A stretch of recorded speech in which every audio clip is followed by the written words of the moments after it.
Hi everybody. I wanted to do a video this week on the internet and the web.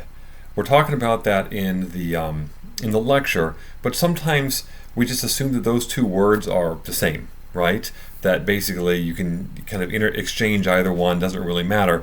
They're actually two distinct entities though, right? And so I wanted to do a video that just highlights that a little bit. Now think back to when we talked about hardware and software. Right, hardware was all the tangible stuff, in your phone or on your touch screen or your wearable technology. The software, though, these are the programs, right, that run on hardware or that tell hardware what to do. So you have two separate things, but they have to work together. Same thing goes with the internet and the web. So you've learned when the internet generally started, and this was a Department of Defense initiative, but also when the World Wide Web started, which was later, right? This is 1989, right? Sir Tim Berners-Lee, I think, right? I'm trying to remember from the lecture.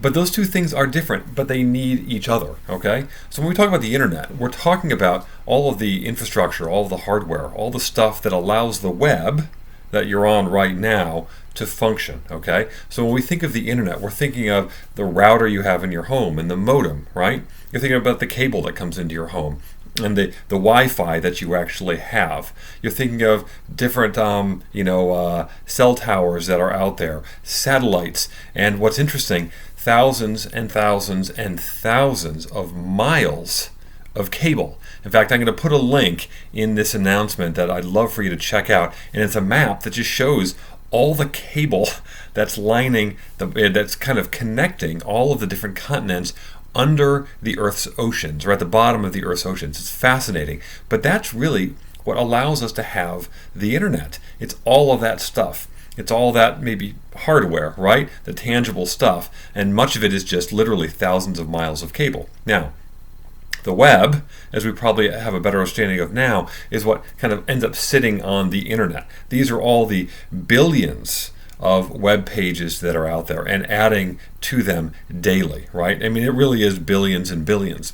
So the internet is all of that hardware and is all the networks that work on that hardware. And we connect those networks together into what's known as the interconnected networks, right? The great internet, all the networks, millions of them. And then on that goes the World Wide Web. So there's a difference there, and I just want you to have a good understanding of what that difference is, okay? They aren't just interchangeable terms. They are things that refer to specific things, but things that are necessary. Now, the web itself, what really is the makeup of the web itself? Well, when we think of things like search engines like Google Search or Bing or DuckDuckGo, these are some common search engines. We're thinking of things, these things that will index and search what's known as the surface web or the visible web.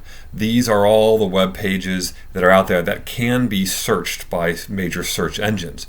What's interesting, though, is that this is a fraction of the web itself. This is probably single digits, 4, 5, 6, 7% of all of what is the web. That's the surface web.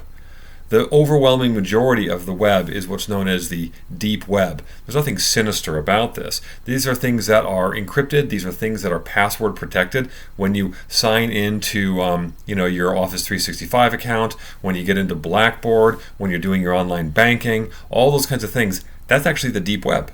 Okay, the overwhelming majority of the deep web is just that kind of data. This is people's Amazon Christmas list. These are people's Netflix queues, but also banking information, social security information. There are a lot of other kind of secretive things, right? Like, for intelligence agencies and stuff like that.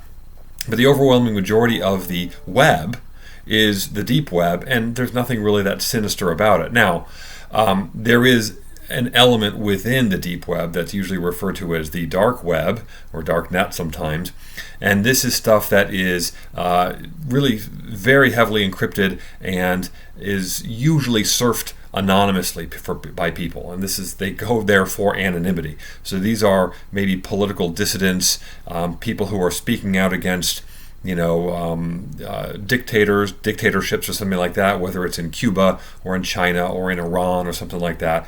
But you also do have concerns about criminal behavior in the dark web. This is people selling illegal drugs or counterfeit money, even selling people. We hear about this kind of human trafficking, which is a real thing. That kind of stuff is often associated with the dark web. The dark web is part of the deep web, but it's not this overwhelming thing, and it's not this little corner here that, is kind of like the wild, wild west, and you enter a door and that's, you accidentally get there and all of a sudden the FBI is knocking on your door. That's not how it happens. So you don't need to worry about that kind of stuff. But I think it's important for you to have a good understanding of how the web is made up. But in order to understand how the web is made up, we first, again, need to understand that the web is something distinct from the internet. Yet, both of those things do work together pretty well. So that's, hopefully that does give you a better understanding. Take a look at that link. That might help flesh out the idea of the internet. And of course, if you ever have any questions about this, reach out. I'd be happy to kind of give you some places to look for more information or maybe try to answer some of the questions you have. Thanks, folks.